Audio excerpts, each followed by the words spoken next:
I've noticed some consistent mistakes on the theme development practice slideshows. I wanted to make sure I clarified my expectations and maybe offered an opportunity for you to see how to do these, identify theme a little better. For this example, we're going to use the Miniver Cheevy slideshow.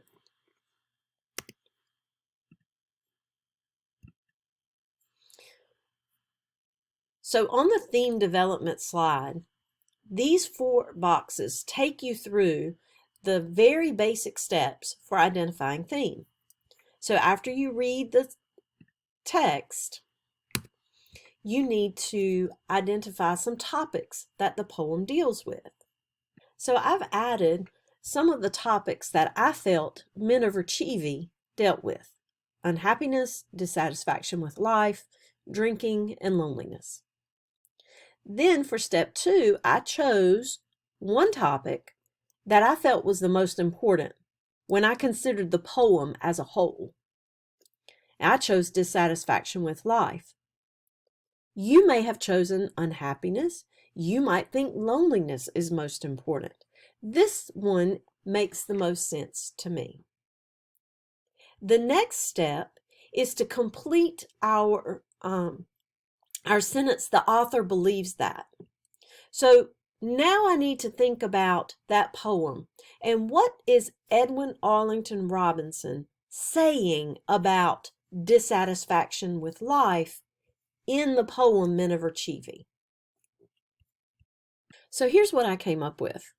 The author believes that dissatisfaction with your life can lead you to be angry and full of regret. Now, I know that Miniver Cheevy was dissatisfied with his life because he kept wishing for something else. He kept wishing that he lived in another time. I know that he was angry because he's described as a child of scorn. And now that I'm sitting here thinking about it, I don't know if Miniver Cheevy was full of regret or not. So I'm probably going to delete this last section. For step 4, I'm going to revise my sentence from step 3 to create a theme statement. So I went back and revised my sentence, and this is what I ended up with. Dissatisfaction with one's life can lead them to be an angry person full of regret.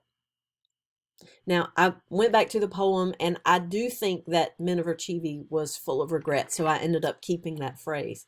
But I did go back to the poem, right? I'm not just making things up.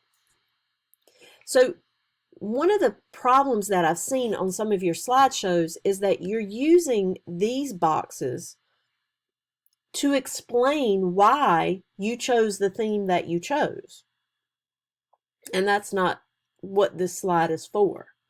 This slide helps you walk through the process of identifying the theme. So what I would do now is I would take this theme that I have developed here in step 4, and I would paste it up here in this theme box. Look like that. I hope this helps you think about theme the way I want you to think about theme. Okay? For the most part, you all have been very good about providing textual evidence and then explaining it.